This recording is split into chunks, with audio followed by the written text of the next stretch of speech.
నమస్కారం BTV news కి స్వాగతం. ముందుగా ముఖ్యాంశాలు. కేంద్ర ఆర్థిక మంత్రి నిర్మలా సీతారామన్ ప్రవేశపెట్టిన మధ్యంతర బడ్జెట్పై స్పందించిన ప్రధాని మోదీ, దేశాభివృద్ధి కొనసాగింపునకు ఈ బడ్జెట్ ఆత్మవిశ్వాసాన్ని ఇచ్చిందన్న ప్రధాని, యువత ఆకాంక్షల్ని బడ్జెట్ ప్రతిపాదిస్తుందన్న నరేంద్ర మోదీ.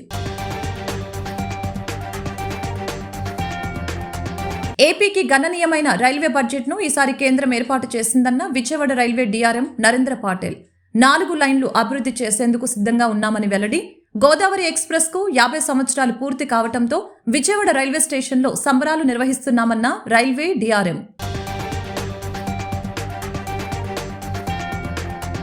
ఏపీలో పొత్తులపై మరొకసారి స్పందించిన రాష్ట్ర బీజేపీ అధ్యక్షురాలు పురంధేశ్వరి, జనసేన మాతో తెగదెంపులు చేసుకుంటున్నట్లు ఎక్కడా చెప్పలేదన్న ఏపీ బీజేపీ చీఫ్, ఇతర పార్టీలతో పొత్తులు బీజేపీ హైకమాండ్ చూసుకుంటుందని వెల్లడి. ముఖ్యమంత్రి జగన్ నియమించుకున్న సలహాదారుల ఖర్చుపై సంచలన ఆరోపణలు చేసిన Janasena PAC chairman Nadendla Manohar, AP ప్రభుత్వం అవసరానికి మించి సలహాదారుల్ని నియమించిందని విమర్శ, ఈ విషయమై హైకోర్టు మొట్టికాయలు వేసిందని వెల్లడి. కేంద్ర ఆర్థిక మంత్రి నిర్మలా సీతారామన్ ప్రవేశపెట్టిన మధ్యంతర బడ్జెట్పై ప్రధాని నరేంద్ర మోదీ స్పందించారు. దేశాభివృద్ధి కొనసాగింపునకు ఈ బడ్జెట్ ఆత్మవిశ్వాసాన్నిచ్చిందని తెలిపారు. వికసిత్ భారత్ కు మూల స్తంభాలైన పేదలు, యువత, మహిళలు, అన్నదాతల సాధికారతకు ఈ బడ్జెట్ కృషి చేస్తుందని ధీమా వ్యక్తం చేశారు. కేంద్ర ఆర్థిక మంత్రి నిర్మలా సీతారామన్ ప్రవేశపెట్టిన మధ్యంతర బడ్జెట్ ప్రవేశపెట్టిన సంగతి తెలిసిందే. ఈ విషయమై ప్రధానమంత్రి నరేంద్ర మోదీ స్పందించారు. 2047 నాటికి అభివృద్ధి చెందిన దేశంగా అవతరించేందుకు ఈ బడ్జెట్ గ్యారంటీ అని కొనియాడారు. ఈ బడ్జెట్ నిర్ణయాలు 21వ శతాబ్దపు అభివృద్ధి చెందిన మౌలిక సదుపాయాల అభివృద్ధికి తోడ్పడటమే కాకుండా యువతకు ఎన్నో కొత్త ఉపాధి అవకాశాల కల్పనకు దారితీస్తాయని పేర్కొన్నారు. యువత ఆకాంక్షల్ని బడ్జెట్ ప్రతిపాదిస్తుందని తెలిపారు. ఈ దిశగా 2 కీలక నిర్ణయాలు తీసుకుంటున్నామని చెప్పారు. పరిశోధన, ఆవిష్కరణల కోసం 1 లక్ష కోట్ల నిధిని ఏర్పాటు చేయడం, స్టార్టప్లకు పన్ను మినహాయింపును పెంచడం జరిగిందని తెలిపారు. इंक्लूसिव और इनोवेटिव बजट है. इस बजट में कंटिन्यूटी का कॉन्फिडेंस है. ये बजट विकसित भारत के 4 स्तंभ युवा, गरीब, महिला और किसान सभी को एम्पावर करेगा. निर्मला जी का ये बजट देश के भविष्य के निर्माण का बजट है. इस बजट में 2047 के विकसित भारत की नींव को मजबूत करने की गारंटी है. मैं निर्मला जी और उनकी टीम को बहुत बहुत बधाई देता हूं. साथियों, इस बजट में युवा भारत की युवा आकांक्षाओं का, भारत की यंग एस्पिरेशंस का प्रतिबिंब है.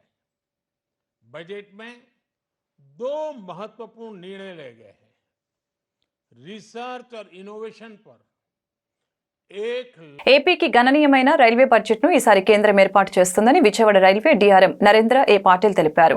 విజయవాడ మధురనగర్ అండర్ పాస్ కు అప్రోచ్ రోడ్డు అంశంపై రాష్ట్ర ప్రభుత్వం భూమి ఇవ్వాల్సి ఉందని తెలిపారు.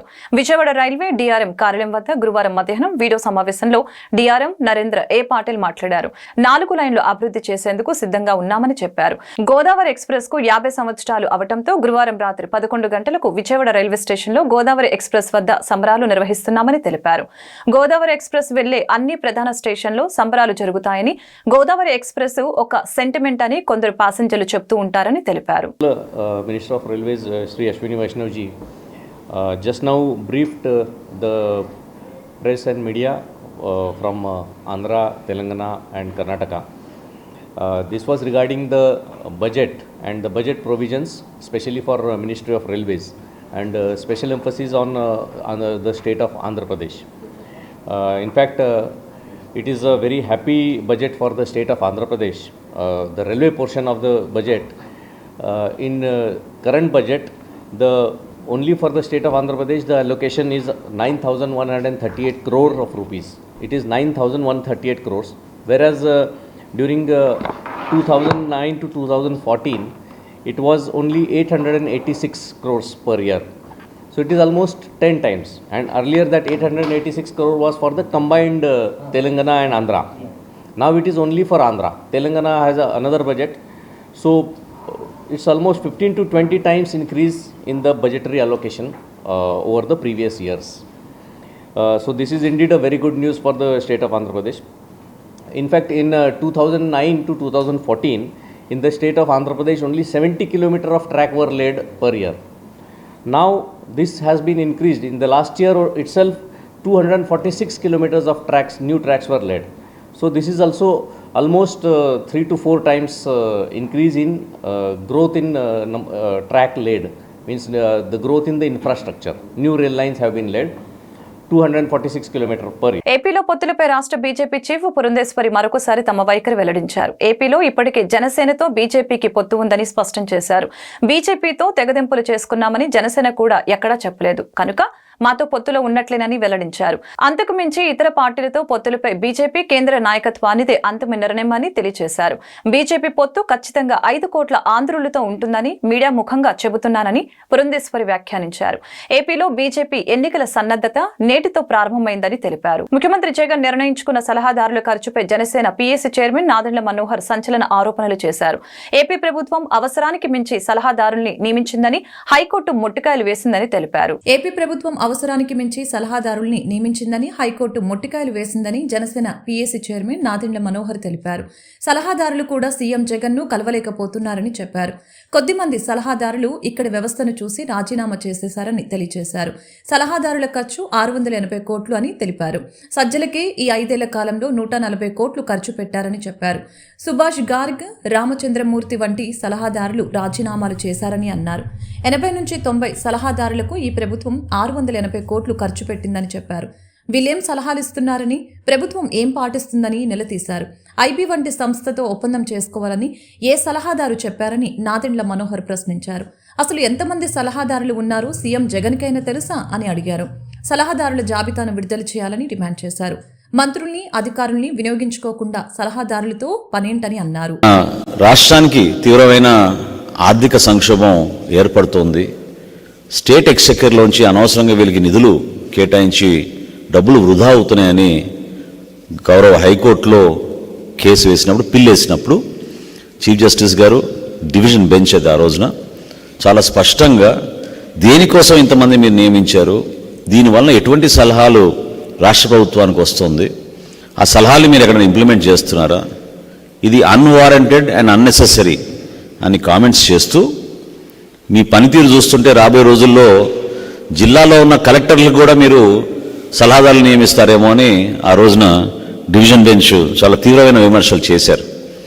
అసలు లిస్ట్ ఎక్కడుంది, ఎంతమంది అడ్వైజర్స్ ఉన్నారు, వీళ్ళు ఏ విధంగా ప్రభుత్వానికి సలహాలు ఇస్తున్నారు, దీనిపైన సమగ్ర నివేదిక కావాలని ఆ రోజున డివిజన్ బెంచ్ గౌరవ హైకోర్టులో ఉన్న పెద్దలు అడిగినప్పుడు రాష్ట్ర ప్రభుత్వం సడన్గా వాళ్ళకి గుర్తొచ్చి మార్చ్ 2023లో అంటే సుమారు 11 నెలలు అయింది, కొత్త విధానం తీసుకొస్తున్నాం ఈ అడ్వైజర్స్ నియామకంలో అని చెప్పి వీళ్ళు ఖచ్చితంగా ఎవరైతే మేము నియమించామో అడ్వైజర్స్గా వీళ్ళు పబ్లిక్ సర్వెంట్స్ అంటే ప్రజాసేవకులు, వీళ్ళు చేసే ప్రతి పని కూడా డిశ్చార్జింగ్ ఆఫ్ పబ్లిక్ డ్యూటీ అంటే ప్రభుత్వంలో ఉన్న ఒక ఎంప్లాయీకి వర్తించే విధి విధానాలని ఈ శాఖలో ఉన్న వివిధ అడ్వైజర్స్కి కూడా ఇదే వర్తిస్తుందని.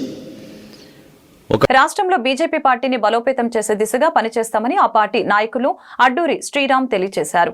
ఎన్నికల సమయానికి ప్రజల్లోకి విస్తృతంగా వెళ్లి కేంద్ర ప్రభుత్వం అమలు చేసిన కార్యక్రమాలను వివరిస్తామని అన్నారు. రాష్ట్రంలో బీజేపీ పార్లమెంట్ ఎన్నికల కేంద్రాల ప్రారంభోత్సవం అట్టహాసంగా జరిగింది. భీమవరం నుంచి పార్టీ రాష్ట్ర అధ్యక్షురాలు అన్ని కార్యాలయాల్ని ప్రారంభించారు. విజయవాడ నుంచి ఈ కార్యక్రమంలో ఎన్టీఆర్ జిల్లా పార్లమెంటు నాయకులు పాల్గొన్నారు. అనంతరం అడ్డూరి శ్రీరామ్ మాట్లాడుతూ ఒకే రోజు పార్లమెంటు కేంద్రాలను ప్రారంభించుకోవటం శుభ పరిణామమని అన్నారు. నరేంద్ర మోడీ పాలనలో దేశం ఎంతో అభివృద్ధి చెందుతుందని, రాష్ట్రంలో కూడా బీజేపీ అధికారంలోకి వస్తే ఎంతో మేలు జరుగుతుందని తెలిపారు. పార్టీ బలోపేతానికి నాయకులు, శ్రేణులు కృషి చేయాలని పిలుపునిచ్చారు. ఈ కార్యక్రమంలో మట్టా ప్రసాద్ తదితరులు పాల్గొన్నారు. జనతా పార్టీ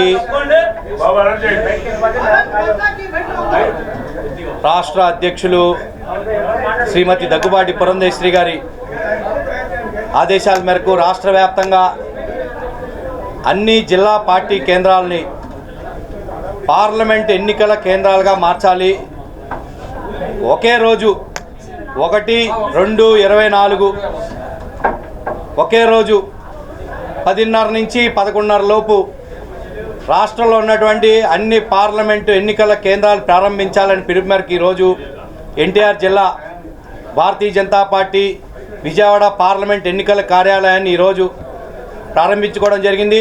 ఈ యొక్క కార్యక్రమానికి ముఖ్య అతిథులుగా రాష్ట్ర కార్యదర్శి మట్టా ప్రసాద్ గారు, రాష్ట్ర సీనియర్ నాయకులు మీడియా ఇన్ఛార్జ్ పాతూరి నాగభూషణం గారు, అదేవిధంగా జిల్లా కన్వీనర్ అయినటువంటి విజయవాడ పార్లమెంట్ కన్వీనర్ అయినటువంటి మువ్వల వెంకట సుబ్బయ్య గారు, రాష్ట్ర మీడియా ఇన్ఛార్జ్ యామిని శర్మ గారు, అదేవిధంగా భారతీయ జనతా పార్టీ సీనియర్ నాయకులు కిలార్ దిలీప్ గారు, వీళ్ళంతా కూడా ఇచ్చేయడం జరిగింది.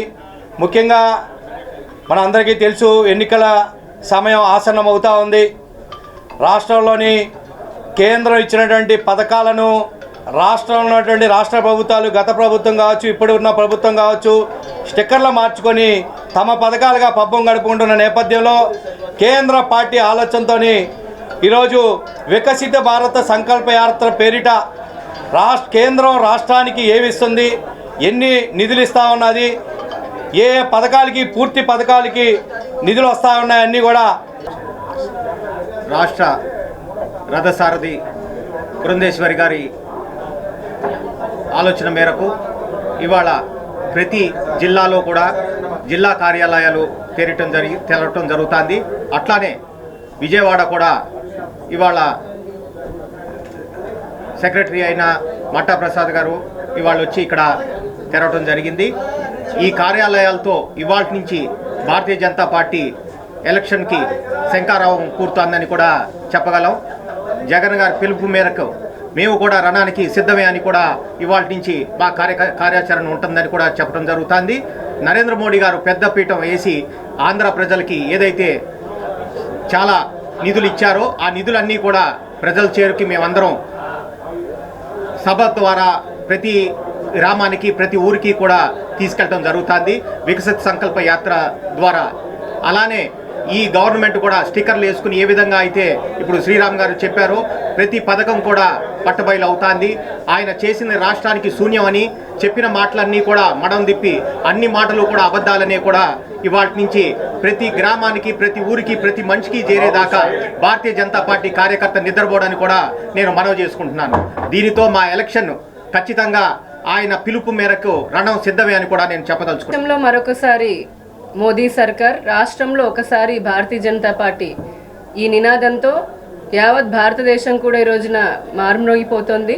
మనందరికీ తెలిసిందే, దేశవ్యాప్తంగా ఈ రోజున ఉన్నటువంటి మౌలిక వసతుల కల్పన, ఎయిర్పోర్ట్స్ కావచ్చు, నేషనల్ హైవేస్ కావచ్చు, రైల్వే కానివ్వండి, అలాగే సంక్షేమ పథకాలకు సంబంధించి కడుపులో ఉన్న బిడ్డ దగ్గర నుంచి పండు ముద్దుసలి వరకు కూడా భారతీయ జనతా పార్టీ అంత్యోదయ సిద్ధాంతంతో ప్రతి ఒక్కరికి అభివృద్ధి ఫలాలను అందిస్తూ ఉంది. మన రాష్ట్రంలో అండ్ దేశంలో కూడా చూస్తే వారసత్వ, కుటుంబ, అవినీతి పాలకులు ఎవరైతే ఉన్నారో, పార్టీలు ఎవరైతే ఉన్నారో వారిపైన పోరుకి సిద్ధపడుతూ రాష్ట్రంలో కూడా 2 పార్టీలు అవినీతి ప్రాంతీయ పార్టీలే కులం ఆధారంగా చేసుకొని రాష్ట్రాలను చిచ్చుపెట్టి ప్రజలని విడగొట్టి ఇప్పటివరకు మోసం చేస్తూ ఉన్నారు. అటువంటి అవినీతి, మోసపూరితమైనటువంటి ఆ పొరని తొలగించి వికసిత భారత్ సంకల్ప యాత్ర ద్వారా ఇప్పటికీ ప్రజలందరికీ కూడా భారతీయ జనతా పార్టీ నరేంద్ర మోదీ గారు చేసినటువంటి సేవ గురించి చెప్పడం జరుగుతుంది. మేము కూడా సై అంటున్నాము. ఏదైతే ఇప్పుడున్నటువంటి వైసీపీ కానీ, టీడీపీ కానీ గడిచిన 10 సంవత్సరాలలో ఈ రాష్ట్ర ప్రజల్ని మోసం చేస్తూ రాష్ట్ర వనరులను దోచుకొని తిన్నారో వాటన్నింటినీ కూడా ప్రజాక్షేత్రంలో మేము ఎండగట్టడానికి సిద్ధంగా ఉన్నాము. భారతీయ జనతా పార్టీ ప్రతి కార్యకర్త కూడా ఈ రోజు నుంచి ఎన్నికల శంఖారావాన్ని పూరించి రాష్ట్రంలో ఉన్నటువంటి 25 పార్లమెంటు కార్యాలయాలను ఈ రోజున ప్రారంభించుకుంటారు. రాబోయే ఎన్నికల్లో దళిత బహుజనుల రాజకీయ కార్యాచరణపై విజయవాడలో దళిత బహుజన ఫ్రంట్ ఆధ్వర్యంలో రౌండ్ టేబుల్ సమావేశం నిర్వహించారు. ఈ సందర్భంగా దళిత బహుజన ఫ్రంట్ నాయకులు మేళం భాగ్యరావు మాట్లాడారు. దేశంలో, రాష్ట్రంలో మతతత్వ, కులతత్వ పార్టీలు రాజ్యాంగ స్ఫూర్తిని దెబ్బతీసేలా వ్యవహరిస్తున్నాయని మండిపడ్డారు. రాజ్యాంగం కల్పించిన హక్కులను కాలరాస్తూ సంక్షేమ పథకాలను రద్దు చేశారని అన్నారు. సప్లాన్ నిధులు ఇతర పథకాలకు మళ్లించి దళితులు దళితులకి అమలు చేస్తున్న 27 పథకాలను రాష్ట్ర ప్రభుత్వం రద్దు చేసిందని తెలిపారు. రాష్ట్రంలో వైకాపా ప్రభుత్వం దుర్మార్గమైన పరిపాలనతో వెనుకబడిన వర్గాలకు సంక్షేమ పథకాల పేరుతో మరమరాలు పంచిపెడుతున్నారని మండిపడ్డారు. రాజ్యాంగబద్ధంగా దళితులకు అమలు చేస్తున్న పథకాలను రద్దు చేశారని అన్నారు. రాబోయే ఎన్నికల్లో దళితులు మతతత్వ కులతత్వ పార్టీలకు బుద్ధి చెబుతారని అన్నారు. రాజ్యాంగానికి రాజ్యాంగపరమైనటువంటి ప్రజా హక్కులకి పూర్తి స్థాయిలో భంగం కలిగింది. మతతత్వవాదులు రెచ్చిపోతున్నారు. కులవాదులు ప్రభుత్వాలను ఏర్పరచుకొని అణగారిన కులాలకు రాజ్యాంగబద్ధంగా ఏర్పాటైనటువంటి చట్టాలు, ప్రత్యేక అవకాశాలు, సంక్షేమాభివృద్ధి పథకాలు ఫలాల్ని అందకుండా చేస్తున్నారు. బీజేపీ పేరుతో ఈ దేశానికి పెద్ద ముప్పు ఏర్పడింది. మోడీ నేతృత్వంలో జాతీయ స్థాయిలో ఏర్పడినటువంటి ప్రభుత్వం అసలు రాజ్యాంగాన్ని పక్కన పెట్టి వాళ్ళ ఆర్ఎస్ఎస్ ఎజెండాని ముందుకు తీసుకెళ్లేటువంటి కుట్రలో భాగంగా రాజ్యాంగేతర ప్రభుత్వాన్ని బీజేపీ మోడీ ప్రభుత్వం కొనసాగిస్తుంది. ఆ బీజేపీ మోడీ ప్రభుత్వానికి ఆంధ్రప్రదేశ్ రాష్ట్రంలో ఏమీ బలం లేదు, ఓట్లు బలం లేదు. 1.5% మాత్రమే బీజేపీకి ఓట్లు ఉన్నాయి. కానీ బీజేపీనే అతిపెద్ద బలమైనటువంటి పార్టీగా ఆంధ్రప్రదేశ్లో ఉంది. ఏ రూపంలో? ఇక్కడ అధికారంలో ఉన్న జగన్మోహన్ రెడ్డి పార్టీ, ఇక్కడ ప్రతిపక్షంగా ఉన్న తెలుగుదేశం పార్టీ, తర్వాత పవన్ కళ్యాణ్ పార్టీ, అన్ని పార్టీలు బీజేపీ పార్టీని సపోర్ట్ చేస్తున్నారు. పార్లమెంట్లోనూ రాజ్యసభలోనూ మొత్తం 25 పార్లమెంట్ సభ్యులు, రాజ్యసభ సభ్యులు, జగన్ పార్టీ, చంద్రబాబు నాయుడు పార్టీ అన్నీ కలిసి వాళ్ళు ఏ చట్టం పెట్టినా, ప్రజా వ్యతిరేక చట్టాలు పెట్టినా వాటిని బలపరుస్తున్నారు. అంటే బీజేపీని ఆంధ్రప్రదేశ్ రాష్ట్రంలో రాజకీయంగా బలమైన పార్టీగా వీళ్ళు దాన్ని సపోర్ట్ చేస్తూ మద్దతు ఇస్తున్నారు. సీఎం జగన్మోహన్ రెడ్డి పాలనలో నియోజకవర్గంలో అభివృద్ధి బాగా జరిగిందని మాజీ మంత్రి వెల్లంపల్లి శ్రీనివాస్ అన్నారు. ప్రజలందరూ ఫ్యాన్ గుర్తుకు ఓటు వేసేందుకు సిద్ధంగా ఉన్నారని తెలిపారు. ఈ నియోజకవర్గంలో అత్యధిక మెజారిటీతో గెలవబోతున్నామని ధీమా వ్యక్తం చేశారు. స్థానిక 59వ డివిజన్లో ప్రతి గడపకు వెల్లంపల్లి శ్రీనివాస్ కార్యక్రమం జరిగింది. ఎమ్మెల్సీ ఎండి రుహుల్లా, డిప్యూటీ మేయర్ అవుతూ శ్రీ శైలజ, కార్పొరేటర్ ఎండి షాహీనా సుల్తాన్, కోఆప్షన్ సభ్యులు అలీంలతో పాటు ఎమ్మెల్యే వెల్లంపల్లి శ్రీనివాసరావు డివిజన్లో పర్యటించారు. స్థానిక ప్రజలతో మాట్లాడి వారి సమస్యల్ని అడిగి తెలుసుకున్నారు. ప్రభుత్వ సంక్షేమ పథకాలు, అభివృద్ధి పనుల్ని ప్రజలకు వివరించారు. పలు దేవస్థానాలు, దర్గాలు, చర్చిలకు వెళ్లి ఆయా సంఘాలు కమిటీలో పెద్దలతో మాట్లాడారు. అనంతరం డివిజన్ వైఎస్ఆర్సీపీ నాయకులు ఎమ్మెల్యే వెల్లంపల్లి శ్రీనివాస్, ఎమ్మెల్సీ ఎండి రుహుల్లాను భారీ ఫ్రూట్స్, గజమాలతో సన్మానించారు. కార్యక్రమంలో పార్టీ నాయకులు ఎండి హఫీజుల్లా, నందెపు సురేష్, దేవిరెడ్డి, రమేష్ రెడ్డి, చింతా చిన్న, చింతా శ్రీను, కోలా, శాంతకుమారి, షేక్ అమిత్, రాజు, దినేష్ తదితరులు పాల్గొన్నారు. రాష్ట్రంలో 175 స్థానాల్లో పోటీ చేసే సత్తా వైఎస్ఆర్సీపీకి తప్ప మిగిలిన ఏ ఒక్క పార్టీకి లేదని AP state minorities finance corporation chairman, YSR Congress party పశ్చిమ నియోజకవర్గ ఇన్ఛార్జి షేక్ ఆసిఫ్ తెలిపారు. ఆ సత్తా ఒక్క వైఎస్ జగన్మోహన్ రెడ్డికి మాత్రమే ఉందని తెలిపారు. టీడీపీ, జనసేన ఇరు పార్టీలు ప్రజలను మోసం చేయడానికి మరొకసారి జత కట్టాయని ధ్వజమెత్తారు. రానున్న ఎన్నికలకు సిద్ధమంటూ ఏలూరులో జరిగే బహిరంగ సభను విజయవంతం చేయాలని కోరుతూ పోలీసు కంట్రోల్ రూమ్ సమీపంలో ఉన్న మహానేత డాక్టర్ వైఎస్ రాజశేఖర రెడ్డి విగ్రహం వద్ద పోస్టర్లను గురువారం షేక్ ఆసిఫ్, ఇతర కార్పొరేటర్లు, చైర్మన్లతో కలిసి ఆవిష్కరించారు. తొలుత నాయకులు వైఎస్ విగ్రహానికి నివాళులర్పించారు. ఈ సందర్భంగా ఆసిఫ్ మాట్లాడుతూ ఇప్పటి వరకు రాష్ట్రంలో ఏ పార్టీ ఎన్నికలకు అభ్యర్థుల్ని ప్రకటించలేదని తెలిపారు. అందువల్లనే టీడీపీ, జనసేనలు కలిసి పోటీ చేస్తున్నాయని అన్నారు. వైఎస్ఆర్ కాంగ్రెస్ పార్టీ నుంచి బయటకు వచ్చిన వారికి సీట్లు ఇవ్వాలని ఎదురు చూసే దుస్థితికి టీడీపీ దిగజారిందని విమర్శించారు. రానున్న ఎన్నికల్లో 175కి 175 సీట్లు గెలిచి తీరుతామని పేర్కొన్నారు.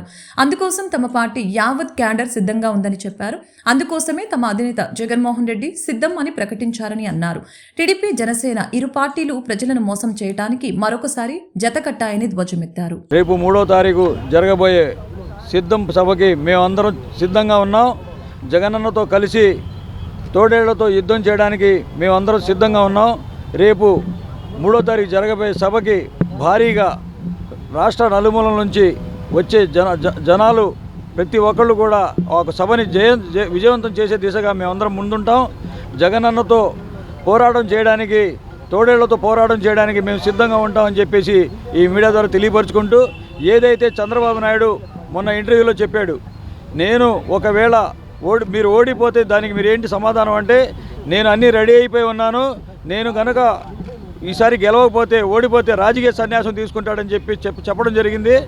తప్పకుండా ఆయనకి ఆ కోరికని మేము అందరం కలిసి నెరవేరుస్తామని చెప్పేసి ఈ మీడియా ద్వారా తెలియపరుచుకుంటున్నాను. మరి బహిరంగ సభ ఏలూరులో రేపు జరగబోయే 3వ తారీఖు జరగబోయే బహిరంగ సభకి ప్రతి ఒక్కళ్ళు స్వచ్ఛందంగా వచ్చి మా వైఎస్ఆర్ కాంగ్రెస్ పార్టీ మా నాయకులు వైఎస్ జగన్మోహన్ రెడ్డి గారికి మద్దతుగా నిలవాలి. కేడర్ మొత్తం రేపు జరగబోయే 3వ తారీఖు నాడు కేడర్ మొత్తం ఏలూరులోనే ఉంటుంది. తప్పకుండా ఈ యొక్క సిద్ధం సభని మేమందరం కలిసి విజయవంతం చేస్తామని చెప్పేసి ఈ మీడియా ద్వారా తెలియపరుచుకుంటాం. ఏలూరులో రేపు జరగబోయేటటువంటి 3వ తారీఖున జరగబోయేటటువంటి సిద్ధం సభకు మరి మా గౌరవ ముఖ్యమంత్రి వర్యులు వైఎస్ జగన్మోహన్ రెడ్డి గారితో కలిసి మరి మేమంతా సిద్ధమంటూ మరి ఆ కార్యక్రమాన్ని జయప్రదం చేయడానికి పెద్ద ఎత్తున రేపు మరి తరలి వెళ్తా ఉన్నాం. మేమే కాదు, రాష్ట్ర వ్యాప్తంగా ప్రతి ఒక్క వైఎస్ఆర్ అభిమాని, ప్రతి ఒక్క కార్యకర్త కూడా మరి ఈ పెత్తందారీ వ్యవస్థకి చెక్ పెట్టడానికి అన్నా మేము కూడా మీతో ఉన్నాం అని చెప్పడానికి, మద్దతు పలకడానికి ప్రతి ఒక్కళ్ళు కూడా ఎంతో ఉత్సాహంగా ఉన్నారు. మరి మొన్న భీమ్లీ చూస్తే సముద్రం పొంగుతోందా లేదా జనసంద్రమే పొంగుతోందా అన్నట్టుగా అత్యద్భుతంగా విజయవంతమైంది.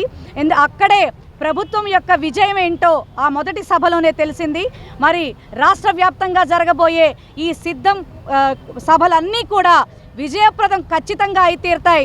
ఎందుకంటే ప్రతిపక్షాలన్నీ ఒక్కటై తోడేళ్లుగా మారి జగనన్న మీదకి ఉసిగొల్పడానికి మరి ముందుకు రావడానికి ఇదవుతా ఉన్నాయి. మరి మా జగనన్న సిద్ధమంటూ ముందుకొస్తే గుమ్మడికాయలు దొంగెవడయ్యా అంటే భుజాలు తడుముకున్నట్టుగా మరి జనసేన పార్టీ చూస్తేనేమో మేము సిద్ధమని, మరి తెలుగుదేశం పార్టీ చూస్తేనేమో సంసిద్ధమని పోస్టర్లు వేసుకుంటా ఉన్నాయి. నిజంగా ఏదైనా జగనన్నే మొదలు పెట్టాలి. జగనన్న మొదలు పెడితేనే వీళ్ళందరికీ వాళ్ళ ఒంట్లో నుంచి భయం అవ్వచ్చు, భక్తి అవ్వచ్చు మొదలవుతూ ఉంటుంది. ఏది ఏమైనా ఈ రాష్ట్రానికి దిశ నిర్ణయం చేసేది జగన్మోహన్ రెడ్డి గారు మాత్రమే. ఈ ప్రభుత్వాన్ని మరి పెద్దవాళ్లే కాదు, జగన్ మామ మేము మీకు తోడు, మా తల్లిదండ్రులు మీకు తోడు అంటూ పిల్లలు కూడా ఆశీర్వదిస్తా ఉన్నారు. ఖచ్చితంగా చంద్రబాబు 14 ఏళ్లు ముఖ్యమంత్రిగా ఉన్నప్పుడు ఇవ్వలేని గ్యారంటీ ఇప్పుడు అధికారంలోకి వస్తే ఇస్తానని అనటం హాస్యాస్పదంగా ఉందని వైఎస్ఆర్సీపీ తూర్పు ఇన్ఛార్జి దేవినేని అవినాష్ ఎద్దేవా చేశారు. అసలు వాళ్ళ పార్టీకే గ్యారంటీ ఉందా అని ఆయన ప్రశ్నించారు. నియోజకవర్గంలో చేపట్టిన గడప గడపకు మీ అవినాష్ అన్న హామీ కార్యక్రమం బాడవపేట, ఉడేపేట ప్రాంతాల్లో కొనసాగింది. ఈ సందర్భంగా 4.5 ఏళ్లుగా వైఎస్ జగన్మోహన్ రెడ్డి ప్రభుత్వం అమలు చేసిన సంక్షేమ అభివృద్ధి కార్యక్రమాలను ప్రజలకు వివరించడంతో పాటు మళ్లీ అధికారంలోకి వచ్చిన తర్వాత ఆ ప్రాంతంలో చేయబోయే పనులతో ముద్రించిన మీ అవినాష్ అన్న హామీ కరపత్రాలను పంపిణీ చేశారు. ఈ సందర్భంగా దేవినేని అవినాష్ మాట్లాడారు. వైఎస్ఆర్సీపీకి ప్రజల్లో రోజురోజుకు పెరుగుతున్న ఆదరణ చూసి ప్రతిపక్ష టీడీపీకి దాని తోక పార్టీలకు ముచ్చెమటలు పడుతున్నాయని తెలిపారు. వాళ్ళ పార్టీ కార్యకర్తల్లో ధైర్యం చెప్పడానికి మాత్రమే అనుకూల మీడియాలో, సోషల్ మీడియాలో అధికారంలోకి వస్తున్నామని పిచ్చి ప్రచారం చేసుకుంటున్నారని పేర్కొన్నారు. టీడీపీ అధికారంలోకి రావడం కళ అని అన్నారు. ప్రజలకు మంచి చేస్తున్న వైఎస్ఆర్సీపీ ప్రభుత్వానికి ప్రజలు అండగా నిలుస్తున్నారని తెలిపారు. 4.5 ఏళ్లలో ప్రభుత్వం అమలు చేసిన సంక్షేమ అభివృద్ధి కార్యక్రమాలను విజయవాడ తూర్పు నియోజకవర్గంలో పార్టీ నేతలు ఇంటింటికి విస్తృతంగా ప్రచారం చేస్తున్నారు. అందులో భాగంగా 19వ డివిజన్లో వైఎస్ఆర్సీపీ తూర్పు ఇన్ఛార్జి దేవినేని అవినాష్ బావ వై సిద్ధార్థ పార్టీ నేతలతో కలిసి లబ్బిపేటలోని పలు ప్రాంతాలలో పర్యటించి ప్రభుత్వం చేసిన పనుల గురించి వివరించారు. ఆయన వెంట క్లస్టర్ 1 మండల అధ్యక్షులు Burri Jagjivan Rao, division corporator MD Rehana Nahid, cooption సభ్యులు సయ్యద్ అలీం, పార్టీ జిల్లా కార్యదర్శి చింతగుంట విజయ్తో పాటు పెద్ద సంఖ్యలో నేతలు, కార్యకర్తలు పాల్గొన్నారు. వార్తలు ముగించే ముందు ముఖ్యాంశాలు మరొకసారి. కేంద్ర ఆర్థిక మంత్రి నిర్మలా సీతారామన్ ప్రవేశపెట్టిన మధ్యంతర బడ్జెట్పై స్పందించిన ప్రధాని మోదీ, దేశాభివృద్ధి కొనసాగింపునకు ఈ బడ్జెట్ ఆత్మవిశ్వాసాన్ని ఇచ్చిందన్న ప్రధాని, యువత ఆకాంక్షల్ని బడ్జెట్ ప్రతిపాదిస్తుందన్న నరేంద్ర మోదీ. ఏపీకి గణనీయమైన రైల్వే బడ్జెట్ను ఈసారి కేంద్రం ఏర్పాటు చేసిందన్న విజయవాడ రైల్వే డీఆర్ఎం నరేంద్ర పాటిల్. 4 లైన్లు అభివృద్ధి చేసేందుకు సిద్ధంగా ఉన్నామని వెల్లడి. గోదావరి ఎక్స్ప్రెస్ కు 50 సంవత్సరాలు పూర్తి కావడంతో విజయవాడ రైల్వే స్టేషన్లో సంబరాలు నిర్వహిస్తున్నామన్న రైల్వే డీఆర్ఎం.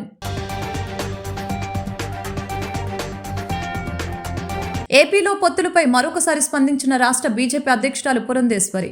జనసేన మాతో తెగదెంపులు చేసుకుంటున్నట్లు ఎక్కడా చెప్పలేదన్న ఏపీ బీజేపీ చీఫ్.